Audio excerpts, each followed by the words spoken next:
Hello, welcome to Dance Ministry Education. Today we are talking about transitions. Oh, I love transitions. I love speaking about transitions. It's very important to me. I think it's because so often people forget about transitions or they don't care much to transition their movement and their phrases within each other. A synonym of transition is a metamorphosis. And a metamorphosis is a transformation from one form to another.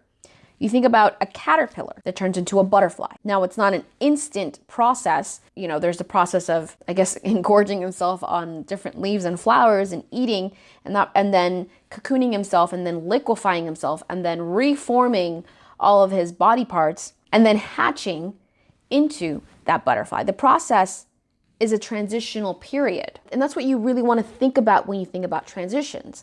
Now, transitions can be very, very simple or they can be very elaborate, but it's that connecting of the two things so that you don't just do kind of a one and done. You don't reset after every move. I want to do this really pretty movement over here and then I reset. And then I want to do this other pretty movement over here and then reset. And then I want to come down to my knees and then I'm going to reset. That doesn't work.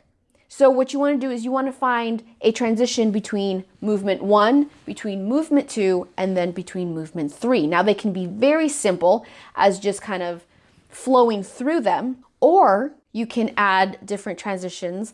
Movement 1, you spin to movement 2, then roll down to movement 3. Or you can even step it up even more and make it look like your transition is part of the movement, but it's not. It's still a transition. You have movement 1. And then you have a more elaborate transition to movement 2. Then elaborate transition again down to movement 3. And it's not just between movements themselves. Because sometimes movements go so well together, sometimes they just naturally flow. Other times you do need to somehow connect all of the movements so that they make sense. It's like when you're putting together a sentence. You have your prepositions and your nouns and your verbs and your adjectives. So when you move and then clean, and then move number 2 and then clean, and then move number 3 and then clean, it's very similar to when people say something like hungry, food, store. Do you know what I mean? There's no connection between it. It's like when you add the transitions into your movement, you create this really beautiful sentence like, I'm very hungry. Could you please do me the favor of going to the store and getting me some food? Sometimes you have to move those words around. Sometimes you have to add a little bit more words. It makes it cohesive. It makes it understandable. Now, similarly, like making a sentence with your phrases, when you're creating the whole dance as a full, you want to put paragraphs together, right? So you want to think of just movement as like sentences.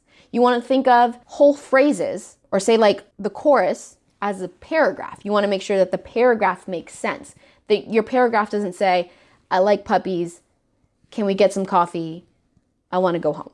It doesn't really make any sense. You want to make sure your paragraph makes sense. You want to make sure your phrasing makes sense. You want to make sure all of it goes together. When people are watching, you're not confusing them by putting together a movement that is so like forcefully crammed that it doesn't go. Now, can those 3 sentences possibly go together? Yes, but they would need transitional sentences in between in order for that paragraph to work. And then when you think about the dance as a whole, it's kind of like the full essay, the full paper. So it comes down to not only making sure that your sentences make sense, that your paragraphs make sense, but that your paragraphs make sense together. Like you want to make sure it's one cohesive piece of work. And they can be as simple as just running to a place or walking to a place or just turning and then doing another movement. But you want to stay away from having the exact same transition for every single transitional moment. Running, for example. Running can be a very powerful tool. It can give the sense of energy and it can give the sense of like fierceness. But if you overuse it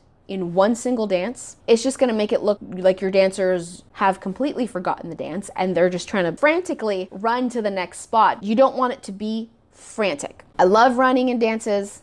Add more running to your dances. However, make it purposeful. Everything that you do should have a purpose, whether it's formations, whether it's transitions, phrasing, all of that stuff. Everything should have a purpose. Like really think, really edit down what it is that you're doing. And that's really what composition is about not only putting it together, but editing out everything that doesn't work, editing in corrections, not only to your dancers that, you know, maybe didn't quite get it the first time, but also editing yourself and being like, you know what, I thought that was gonna work, but it doesn't really work. And I've done that before, and that's okay.